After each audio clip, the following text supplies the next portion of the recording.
Welcome to the Mentor Project podcast, a place where you will learn, discover new ideas, be entertained, inspired, and even mentored. Our shows explore a wide range of subjects, including science, technology, business, society and culture, art and entertainment, and life. If you would like to learn more about the Mentor Project, please go to www.mentorproject.org. We hope you'll enjoy the show.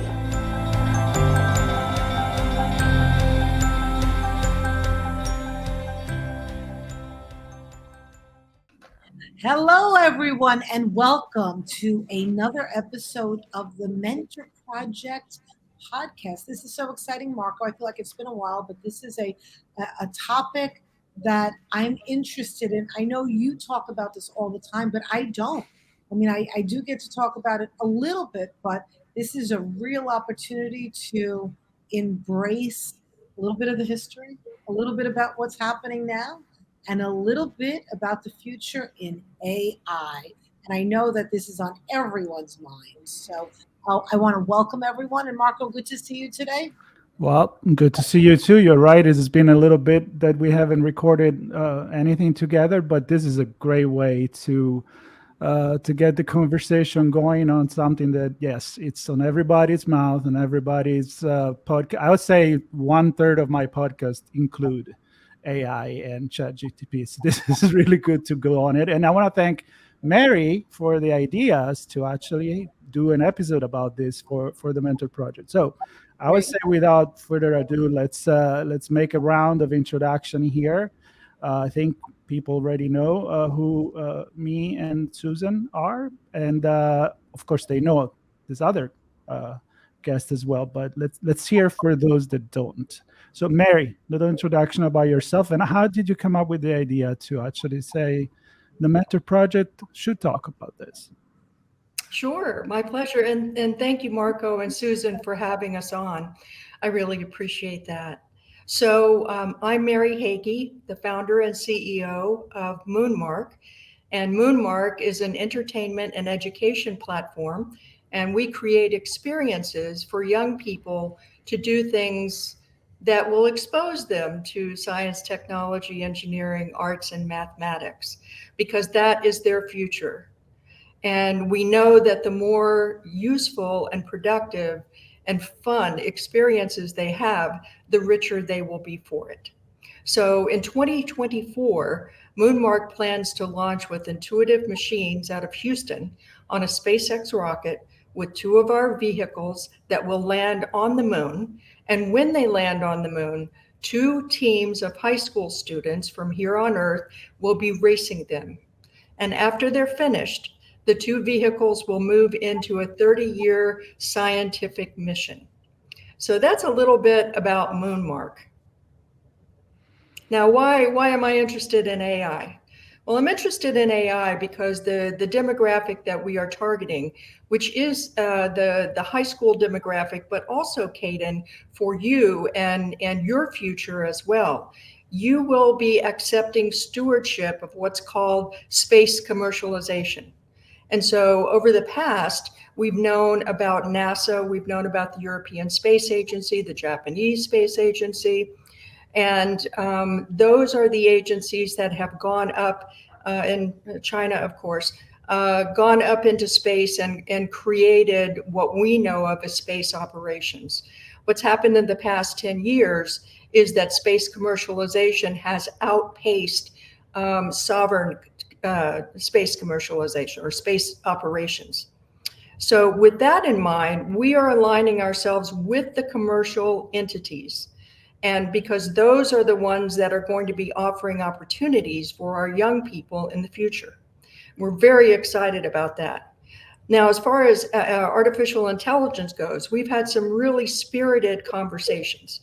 And I want to talk a little bit about fear here in a moment.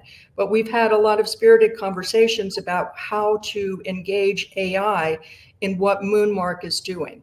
And just to cut to the chase on that, we're going all in because AI is the future, and the proper use of it and the knowledge of the tools is absolutely essential for the young people that we are working with. You had any questions? Well, I said that we're going to hear from Matthew's opinion on the. Oh yeah, topic. we're gonna. But Yeah, before, I'm gonna put him on the spot. yeah, Oh. but before doing that, Matthew, Yeah, a little introduction about yourself and your other guest there, Caden. Yeah. So I'm Matthew Griffin. I'm the CEO and founder of the 311 Institute, the World Futures Forum, and Exponential University. So the 311 Institute is essentially a deep futures advisory organization advising some of the world's largest and most respected brands, the brands that you've got on you now, the brands that you're using to actually watch and listen to this podcast and everything else. The World Futures Forum basically is designed to bring together the United Nations along with a whole variety of different entrepreneurs to solve the world's SDGs. So, 1 through 16, we kind of leave partnerships to the UN. And then the Exponential University is one of the world's first free futures universities, basically where people can come and experience the future, get their hands dirty, get their brains dirty. That might be a little bit, that might be a little bit pushing the boundaries. And actually sort of experience the future firsthand and sort of try to envision it, create it, build it, and lead it. That's it. And then as for the character on my left, who are you? I'm Caden. So he's, yeah. Caden, can you tell us a little bit, just maybe 2 things about you, anything that you want to share? I'm a runner and I do modern pentathlon like swimming, fencing, and laser run. What was the last thing you said? If you could just go closer to the mic. I didn't hear the last thing you said. And laser run. Laser run. Oh, Yeah. I want to hear more about that. That's for sure. So welcome. So what he's also missed out basically is that he's 11 and he's a member of Team GB, the UK Olympic team. Aren't you? Wow! Congratulations. How can you forget that? Come on. Yeah. Come on. That's important. Hey, his modesty. Hey, bud. But I think there is another reason why he's here.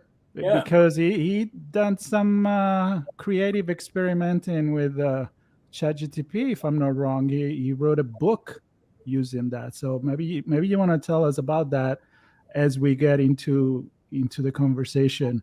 I'll say, Susan, let's get Mary's to get things started.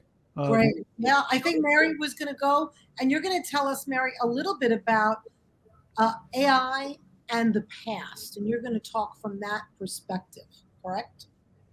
Actually, maybe just a glimpse of past, but the present. Okay. Mm-hmm. So just go with the present. Yeah, my pleasure. And before I do that, I do want to answer your question, Marco, about why the mentor project. So I'm a mentor, Susan's a mentor, you are a mentor, Matthew is a mentor. So this is a great topic for those of us in a very robust mentor organization to know more about, because those we mentor, whether they be lateral or whether they be mentees of a younger age, then we should know what the current state is and what the future state is. So regarding the current state, as I mentioned, we did some exploration into AI and how we would use it as a part of Moonmark. And what I discovered, and what is pretty commonly known now, is that there is a great deal of fear surrounding AI. I mean, it's just pervasive. The reality is that AI is here. It's been evolving in one form or fashion since the ENIAC computer was formed in 1946. And so over the course of time, what we know is that it's only gotten more and more and more. It's been behind the scenes for the past probably 20 years, and now it is here. The increased public attention, along with the dizzying pace of change, is really fueling this fear. And there are some elements of the fear. One of them is sentience. And sentience essentially is the fear that AI will come to life and kill all of humankind. And the reality is that math and code can't jump out of your computer and come in and strangle you in the nighttime. Okay, that's not going to happen. There's also some talk about robots being programmed to harm humans, and we can talk about that in a moment. But the likelihood of that can be prevented, yes. Singularity is another thing that causes some confusion. And singularity is the interface between humans and machines. And singularity also has been around for a while. So it's here, the FDA, within the past 2 weeks, has approved human clinical trials of Neuralink, which is the implant of microchips into the brain. That's for Neuralink. BlackRock Neurotech has 19 years of human studies. 4 years ago, a friend of mine had a chip implant in her brain to improve her hearing loss and also to reduce tinnitus.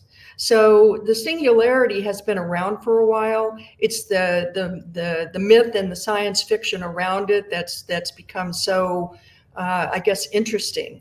And Matt, I'm sure, will have something to say about the future of that. Another thing that's very, very top and center is job loss. Is AI going to wipe out jobs? What's going to happen to me? And this is a big one.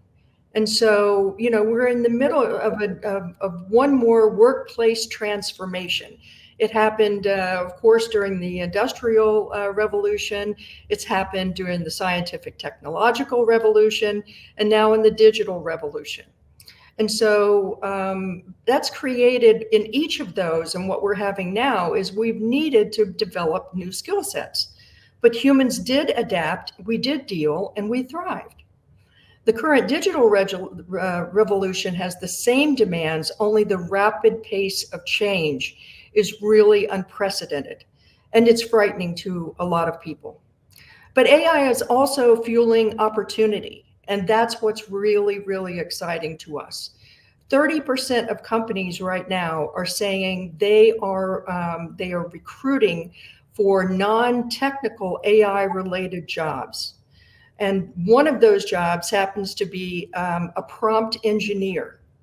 So prompts, of course, are the text that are input that is input into ChatGPT or any other AI program, so that the program can respond with the right information, or hopefully the right information. And so, by virtue of that, there's what you see is not only are we going to need the deep technical chops that we've been developing over time, but there's also room for others that are non-technical that can make a significant amount of money. So the fellow Andre Karpathy, the former head of AI at Tesla, said the hottest job right now, the hottest language in programming is English. So coming up with the skill to put the right prompts into AI, right now those jobs are going for, are you ready for this? $300,000 a year. Okay, that's something to tell your young people, and something for them to know and to aspire to. And AI is also being used across industries. So Bond GPT came up with its own AI platform to do bond processing and revolutionizing the analysis and the insights. Adobe Generative Fill also came up with their API for APT, Chat APT. We're going to be able to really get that rolling off the tongue one of these days. And what that does is it accelerates the creative process and rapid prototyping. So that is another one. In carbon health technology, integrating AI into medical records creation. So the jobs are going to be there. People must learn the skill sets. Mary, Now, Yes. just want to say, I'm sorry. I just want to say I'm learning so much from you. And for people who are listening and watching, if they are not familiar with this stuff, it's like a lot. You're giving so much great information. But I just want to ask you, because this is what, again, I'm not in that field. So I'm coming from someone who's listening, who doesn't spend their time 24/7 in this field. But what I'm hearing from you, all of these great issues, if you will, that are raised, and what keeps coming to mind, and I'd like to hear your opinion, is that it's like anything else new that happens in our society, that when something's created, we become afraid, as you said, and then eventually we do adapt. And so, it reminds me of like when the telephone, I was not, there when it first started. I am old, but not that old. But like all the different inventions, the computer, the laptop, the electric typewriter, So, and it's almost like all these things occur, only it's maybe a little bit more. And I just want to also say, I was laughing because as you talked about the earlier fears of what AI is not going to do, I just kept thinking, well, people watch a lot of sci-fi, and that's where all of these, fears come from, because they've seen it so much. So it's really fascinating. So in that, there's a question. So what do you think that this is even more intense than other inventions, or do you think it's very similar to what we've been through in society? Did you say intense than more inventions? Yeah. Do you think that it's more like there's greater, or you think it just feels that way now because it's the newest? I just remembered the sentence of, it's not, what is it? It's the saying, it's not the technology user. I'm sorry, please repeat that. I think we just got a little feedback. I've said it's like this saying, it's not the technology, it's the feedback, it's the user. It's the user. Right. I do think that this is more intense than the examples that you gave, primarily because there is the perceived threat of annihilation of humanity. Okay. The thing that I can come up with is closest to this, that seemed to be having a lot of concern, is when we developed cloning. I don't know if you remember that, but that was also a pretty big concern, that would have a bad impact on humanity.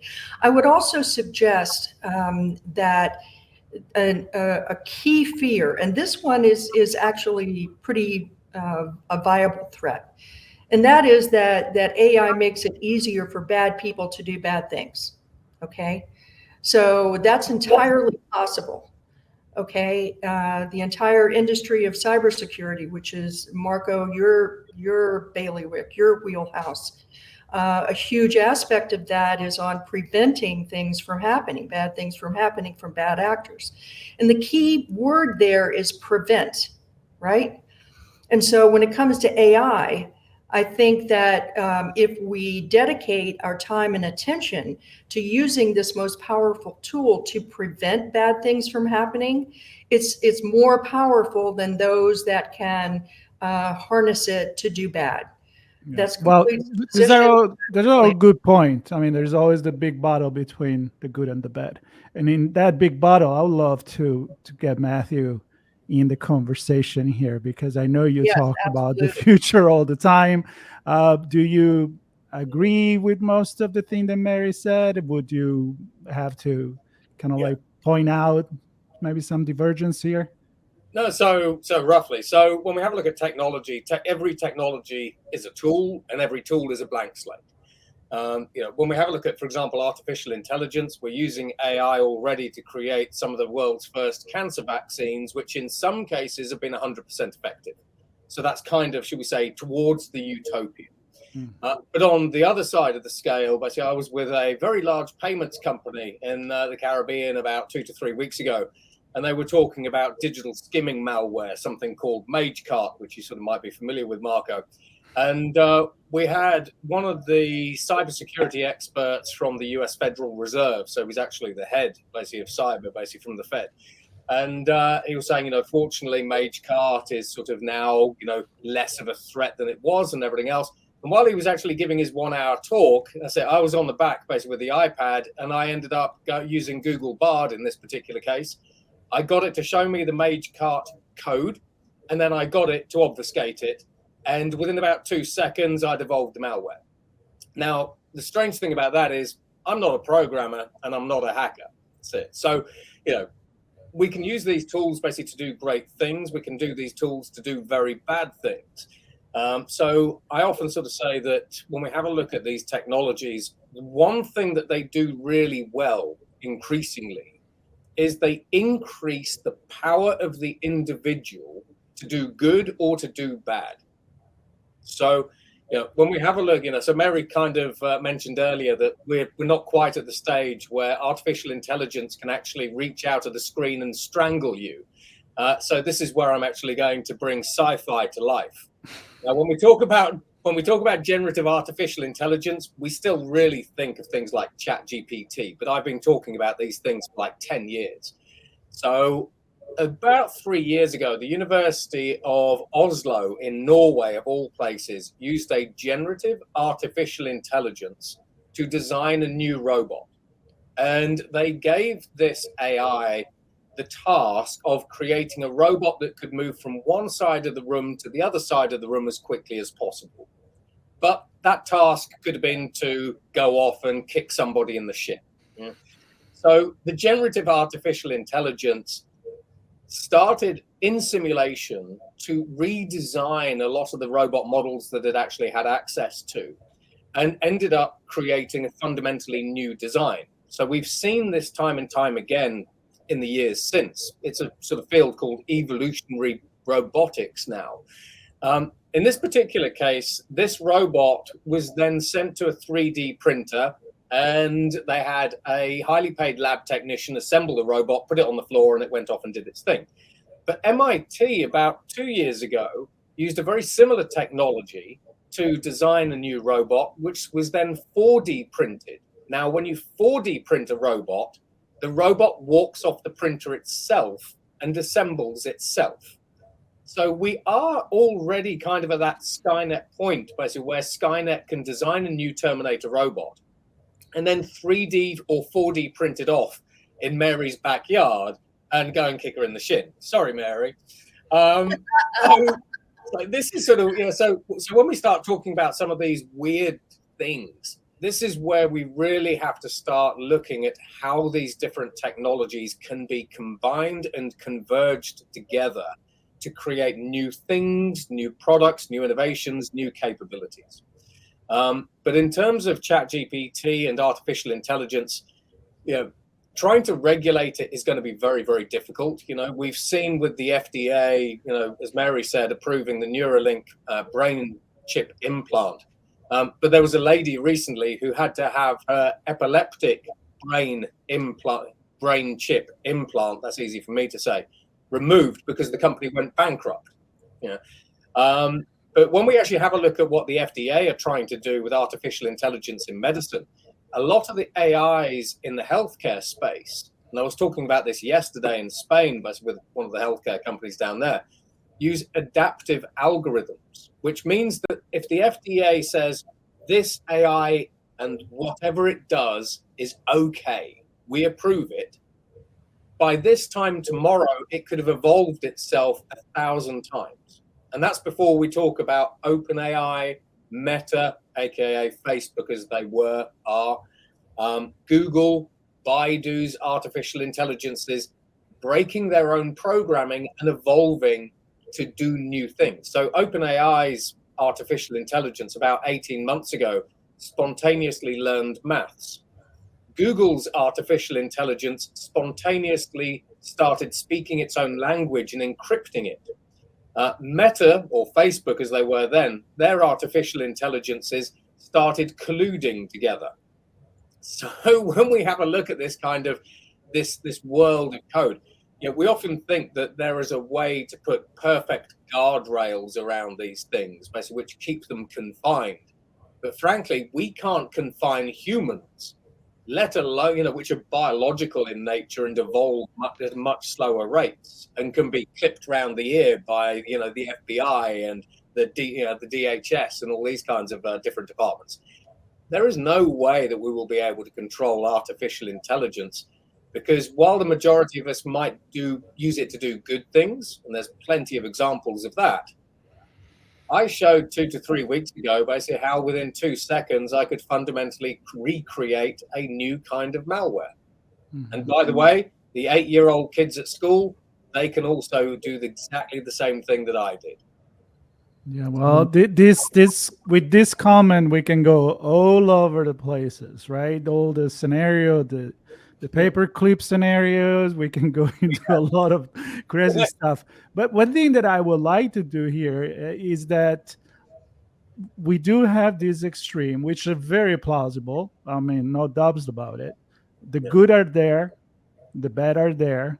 But there's also this idea, in my opinion, that in order for our legislator to understand and legislate and try to regulate, and for people to really maybe not be as afraid as sometimes the news are trying to push on that direction, I would say people need to start practicing and really see what this interaction with the prompt engineer, but you are your own prompt engineer, you can actually do, which is very fascinating. And one of the reasons why we're here today is to actually talk to the little fella right there, because he did experiment. And if I understand correctly, I didn't read it, but you did write a book with the help in 3 days. Did I get that right? 3 days? No less? How many minutes? Oh, minutes. How many minutes? 8 minutes. 8 minutes. Oh, okay. Wow. I think it's important. Can you tell us about your experience? I'm going to be honest and transparent. Although I know some about it, I have not actually used it yet. And I'm going to. It's actually on my list of things to do for next week when my teaching semester ends, because I'm still teaching. I haven't been replaced just yet. So can you tell me about your experience with it and what it was like and what did you do?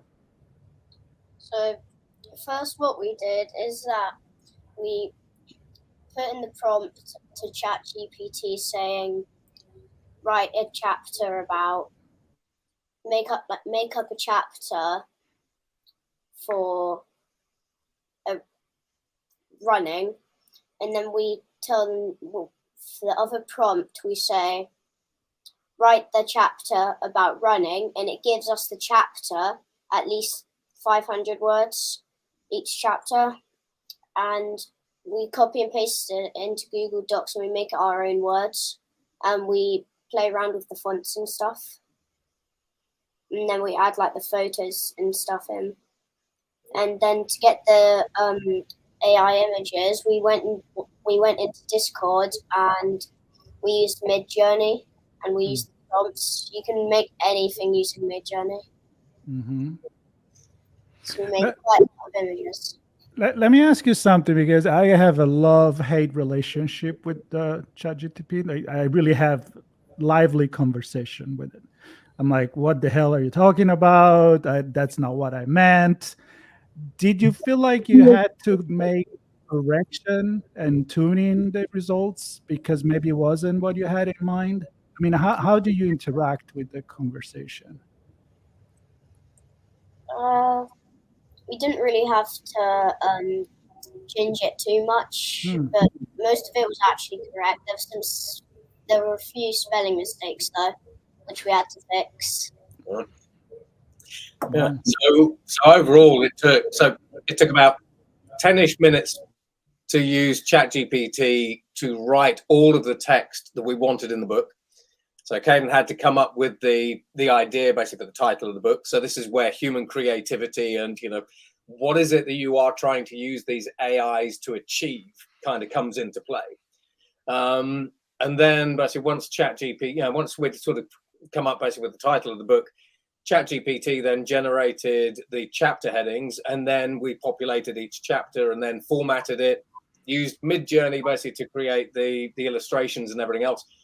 which was Midjourney version 3, basically. And when you actually have a look at the illustrations themselves, yeah, we created a few hundred. But if we'd gone to a human artist, because I tend to use them basically for some of the work that I do, I estimate that it would have taken us about 2 to 3 months for a human artist to put the images together, and it would have cost about $15,000.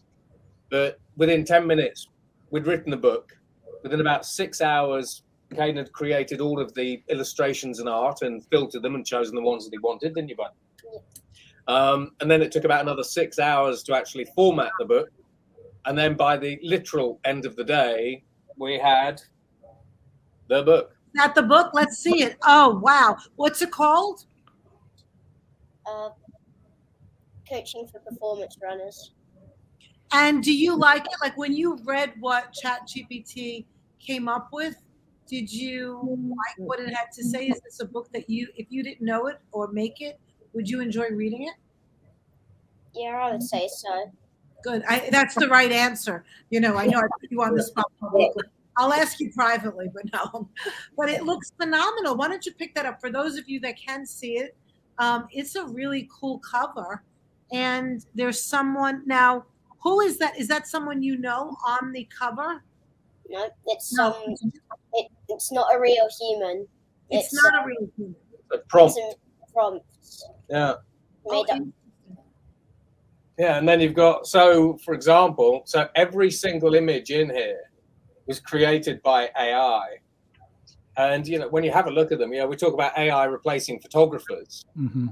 Yes, you know, that is. and yeah, you know, as we sort of talked about prompt engineering, to get the illustrations correct, you know, you needed to, I've got a favorite in here, here we go. To get the illustrations correct, you had to figure out what kind of image you wanted, but then also be able to describe it. So this is one of my favorite ones. Okay, so Caden sort of punched into Midjourney, something along the lines of create an intergalactic running race, or an image of an intergalactic running race, right? Okay. Now it came up with this. So let's see if we can describe it. So, Matthew, for those that are just listening. Yeah. So for those of you that are just listening, what we have basically is we've kind of got this space alien that is that appears to be chasing a load of human runners, in America. Yeah, that's what I get the feeling looking at it. Yeah. Yes. However, you know, for those of you that can actually see it, you know, when we talk, when Mary was sort of talking about the fear of technology or fear of artificial intelligence, it kind of strikes me that the alien is the technology that is trying to chase humans, you know, and all of the humans are running away. I mean, if you look at this character's face here, that's it, you know, you can't really see it that well. If you look at his face, he looks terrified. That's it. So that's sort of one of the funnest images. Yeah. Also, I was wondering though, you know, the picture on the cover, for those of you that can't see, at least from it's far away, but it looks like a human. And there was another picture that I saw. And although you're saying it's not actually a real human, it's a computer generated human. I'm just wondering, like, I'm sure that there must be somebody out there that looks like that, because they look like real humans. And then my mind went to, that'll be interesting, because in the legal world, like, you know, what if somebody actually looks like that person and then decides to sue for use in their picture? Because how many variations are there? So I don't know. My mind's going all sorts of places. Yeah, well, so on the legal side of things, so quite a lot of my clients, basically, are a lot of the world's law firms. And actually, Caden wants me to show you this one. Okay, so Matthew, just repeat what you said before, because I think you might have. So quite a lot of my clients are the world's largest law firms. And actually, before we actually published the book, because the book is available for charity, so any money that we make goes to charity, I wanted to understand whether or not we actually had the IP rights to the text, to the book itself, the content, but also to the images. Now, because we actually sort of bought a ChatGPT license and a Midjourney license, it seems to turn out basically that we actually own all of the copyright for the book. Okay? However, so Caden wants me to show you this, because we put in a prompt of, it was something along the lines, create the image of a runner surrounded by lightning streaks. Okay. Now, unprompted to you guys, So I know you guys basically who are listening can't see, but we'll tell you what it is in a moment. Who does that look like? It's Harry Potter, isn't it? Yep. It looks distinctly like Harry Potter. That's it. Now, we could say it isn't Harry Potter, but it has a very... Is it? Very, exactly. So when we have a look at the legal field, Stability AI is actually being sued at the moment by Getty because they trained a lot of their image generation artificial intelligences, as it turns out, on scraped Getty images. Getty is suing them for $1.2 trillion, with a T, trillion dollars.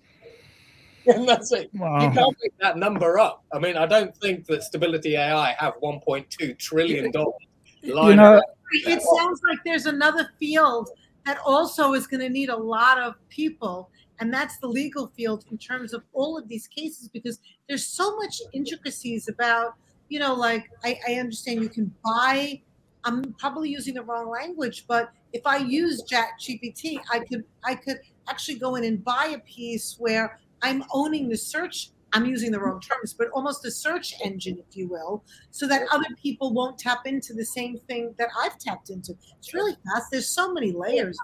Well, I mean, if we had to have a look at Midjourney, for example, recently quite a number of US politicians were shown in handcuffs. You might know who we're talking about.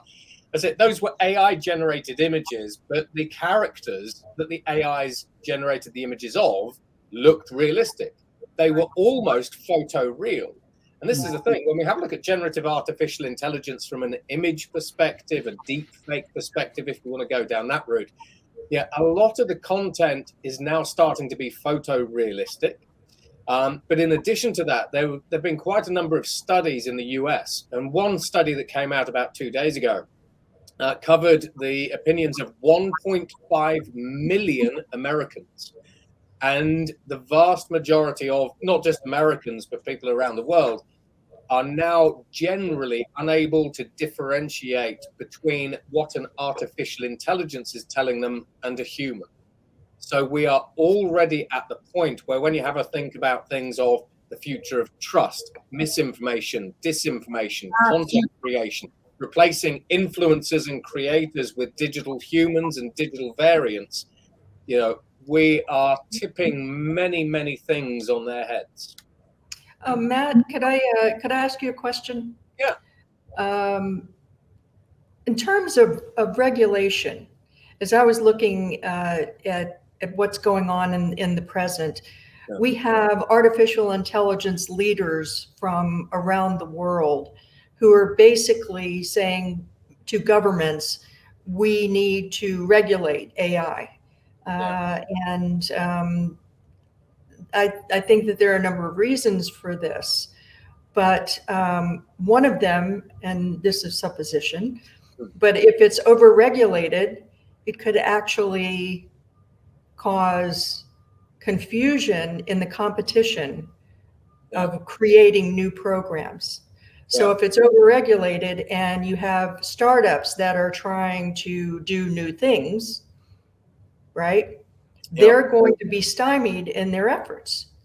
So why do you think, these leaders have said, why don't we press pause on AI? And I'm listening to that and I'm saying, well, that's perplexing. That's being out in the Gobi Desert and saying, I think I'll just stop here and have a slice of key lime pie. It's a hallucination. Absolutely. You know what is crazy though too? It's gone. I mean, how can we regulate it? But you mentioned this, but it is funny because it can get a little political. But while all these people signed the paper to stop it, I am opening, you mentioned Photoshop, and now I can insert generative art in it. I open Squarespace for the website, and now I can generate text in there. I can go to buy an ice cream, and they're going to ask me if I want the GPT flavor on it. So it's kind of, we're too late. It is. Right? That's the point. How do we even go about regulating this unless we specifically say what types of things should be regulated. Exactly. It's a level Yeah, of what like you know, the code of ethics or things like that. But there are already laws. You know, if you're a terrorist, you get arrested. You know, if you rob a bank, you get arrested. You know, I mean, there's no need to reinvent all of that. I have a question for Caden. Caden, you're in a different generation, obviously, than all of us, and a lot of the people that have been surveyed. And I know that your dad is a futuristic, and you've been exposed to so much. But I want to know when you think about the future, right? When you're a little bit older, when you're, let's say, in your 20s, I know that sounds very far in the future. Like, what do you hope? What's your wish that can happen with artificial intelligence? Probably self-driving cars and like more flying cars and hoverboards and stuff. Interesting, great. Fun stuff. And flying cars. Cool. I like that. Yeah, so we've already got a few of those. But you know, so sort of going back to sort of Mary's question, basically on regulation, you know, on the one hand, you know, so if we have a look at Geoffrey Hinton, for example, you know, there have been quite a number of artificial intelligence experts who've actually compared some of the latest artificial intelligence releases to the Oppenheimer moment. Bearing in mind that, in fact, you know, one of the things that we sort of tend to say is, you know, when you actually have a look historically, basically, at what humans have created, if I create a screwdriver, that screwdriver cannot create another screwdriver. If I create a nuclear weapon, that nuclear weapon cannot create another nuclear weapon. However, we have already created artificial intelligences, aka Google, that are able to create other artificial intelligences that are able to do various things. In Google's case, they had an AI that created a new AI, so a child AI, that was 30% better at machine vision recognition than anything that the top Google experts had actually put together. And this is sort of the danger. The problem that regulators have is, on the one hand, they fundamentally don't understand what these technologies are capable of. I sit down with lots of regulators, and when you just spend 2 minutes with them and say, did you know we're already at this point? They just go, wow. You know, we thought we were like 30 years further back than that. Secondly, a lot of the regulators, basically in their own words, basically are lawyers and policy wonks. They aren't technologists. Thirdly, they're you know, like us, an older generation. They don't necessarily appreciate the full weight of what technology can actually do. Fourthly, they typically look at artificial intelligence in isolation, you know, when really the power is in convergence of these different technologies. And fifthly, they can't act with speed anyway. And then sixthly, even if they could actually act with speed, even if regulators were able to put together excellent regulations and policies that regulated the safe use of these tools in real time, these tools are able to evolve at digital speed, whether that's with human hands or whether it's with machine hands.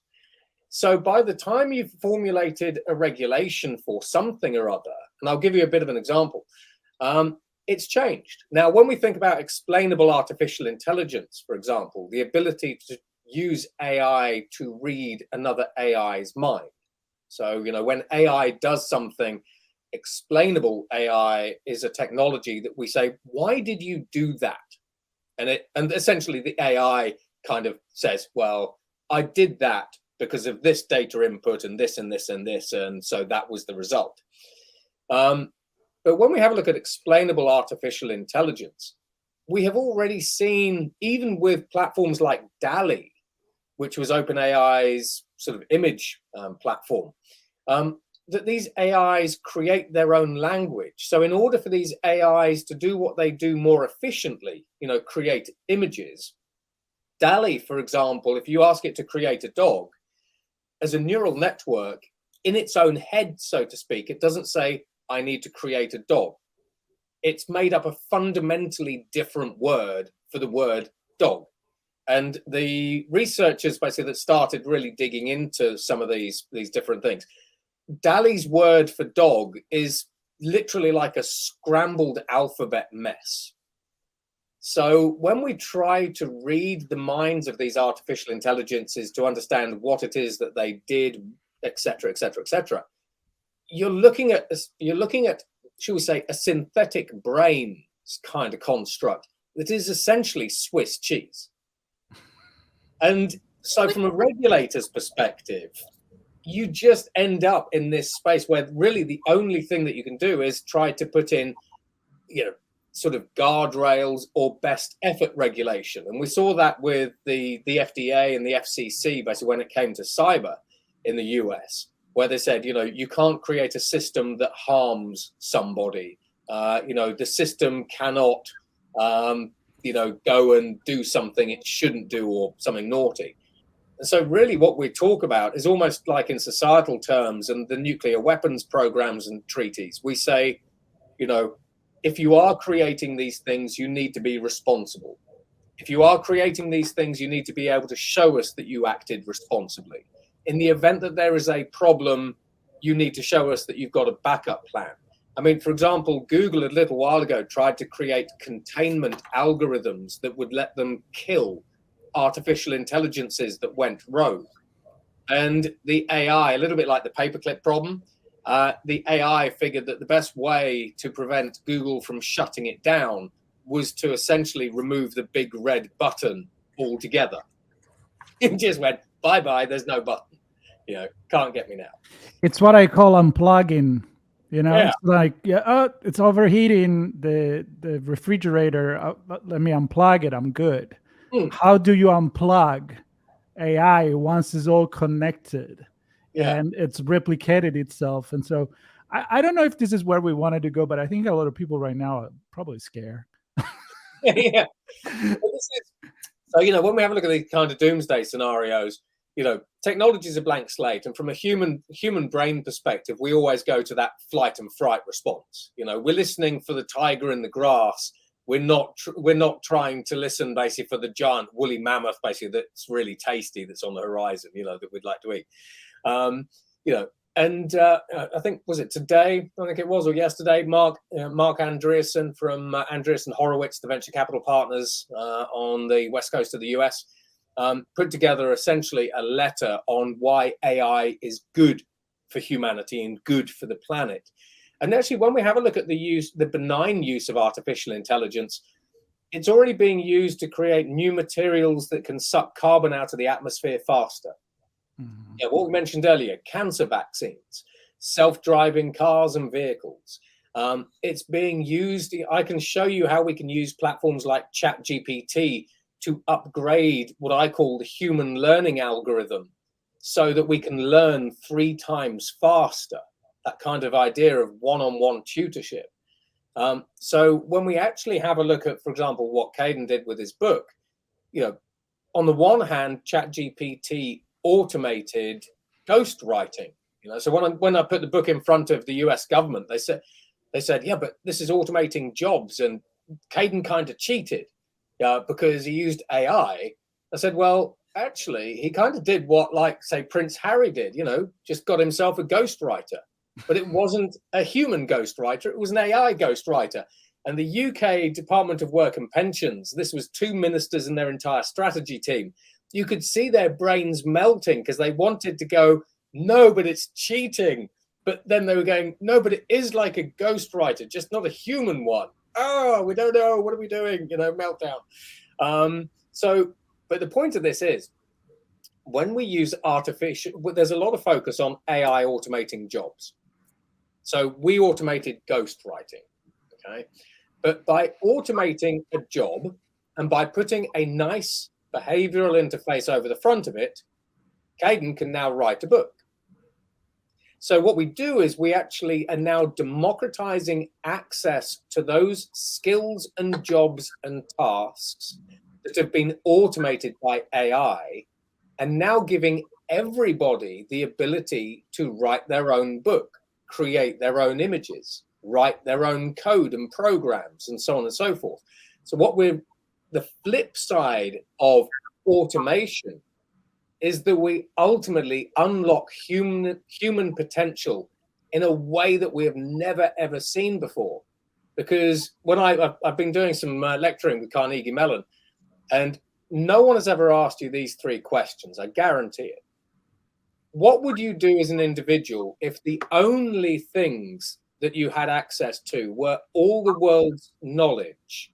So that's information plus AI plus the internet plus human expertise, knowledge. So not information like Google throws at us, knowledge. What would you do if you had access to all of the world's skills? Caden, frankly, unfortunately, buddy, you are not an artist. However, we created some great artwork for the book. And what then happens if, so you've got access to all the world's knowledge, all the world's skills, and now you can bring whatever is in your head, whether it's, I want to create a program, I want to create a contract, I want to create a new whatever.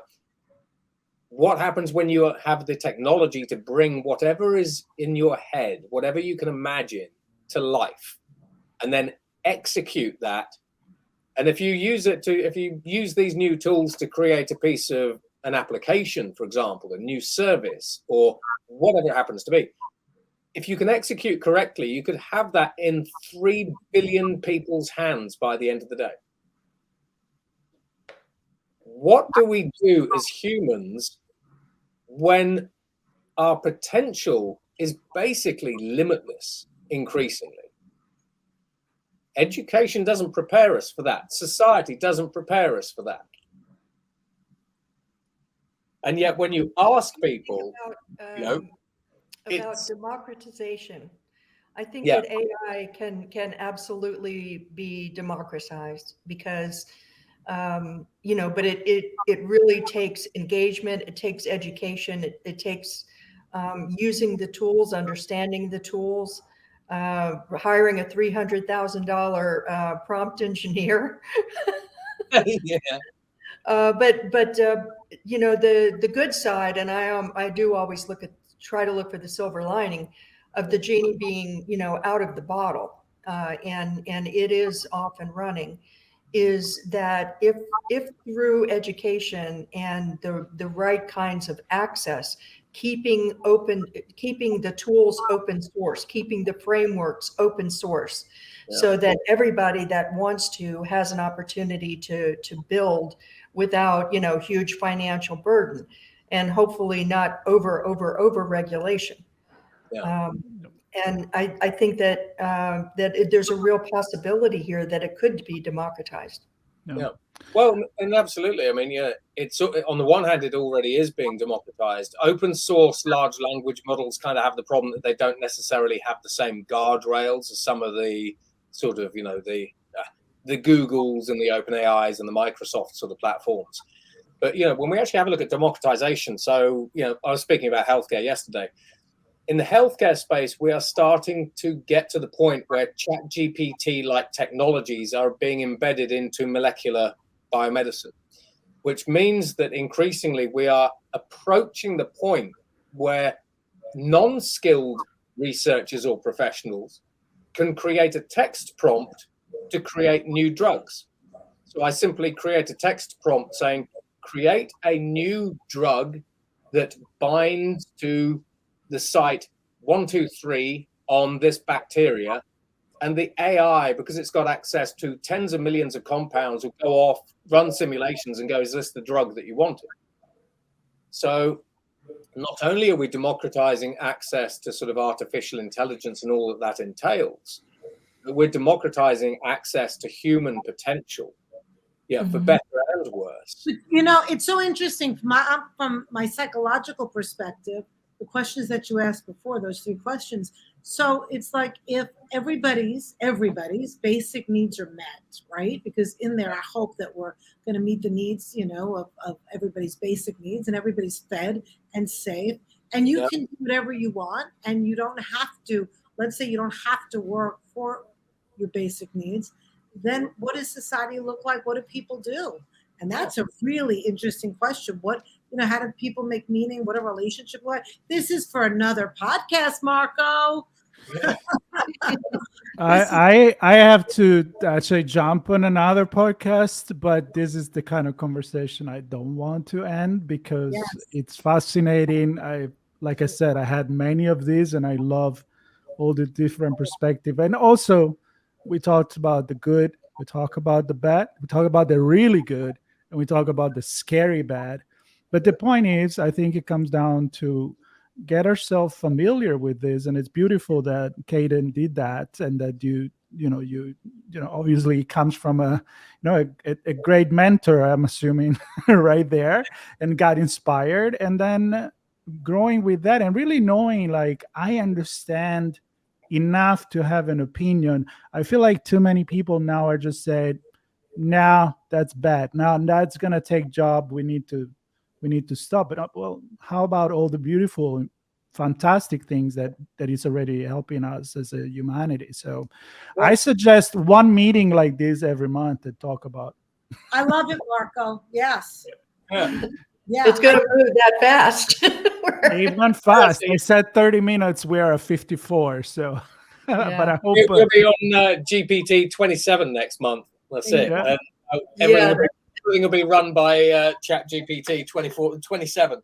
yeah, That's I'll right. be sure that the summary for this episode, it will be actually produced by Chat GPT for sure. Well, so ironically, one of the US military podcasts actually allegedly, according to them, taps into GPT-5, which then has a text to voice synthesizer on top of it, which lets them talk to it like a conversational artificial intelligence.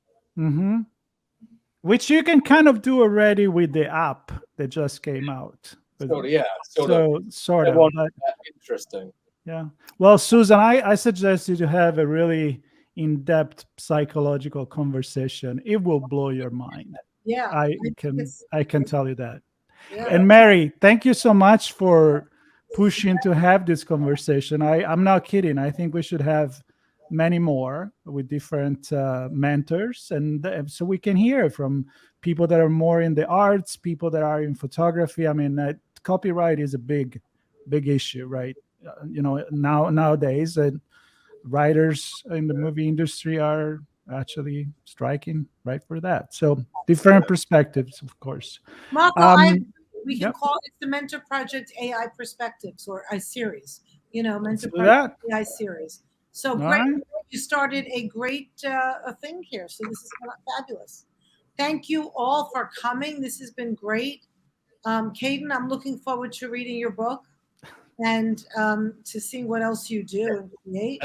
And these are the only real images in the book. Those are real. The author.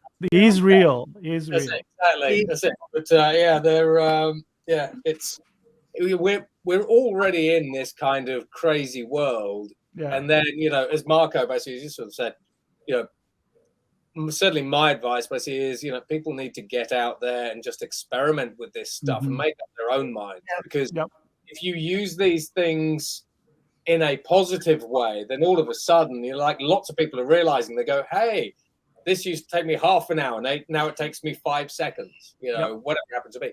So, by the time we meet again, I will definitely have used, at minimum, Chat GPT. And Mark will then tell me the other things that I need to go on and use. One of the interesting things you could do, Susan, is you ask it to play a role. Right? Yep. So with Chat GPT, when you sort of get onto it, try this as a little bit of fun. Say, acting as a psychologist, ask me a set of questions that, for example, identifies my personality or whatever it happens to be. So switch it into the role of a psychologist and get it to ask you questions. That's a great idea. And I'm going to see how it is. And I know there's a lot of controversy in this field, in the psychological field. So of course. I'm going to do that. I'm definitely going to do that. And I will share with you the next time we meet. All right. All right, very good. To everybody listening, we'll put the links to Matthew's website and Caden's book. Can you buy Caden's book? And of course, please go to charity. So we'll get that information too. And Mary, for your Moonmark information as well. So thank you all. Thank you to the listeners and to the viewers. And Marco, thank you. Thank you, Susan. It was good to see you again. Thank you, Susan. Thank you, Marco. Thank you, Mary. Always great to see Thank you, Matthew. Bye, Thank everybody. you. Congratulations.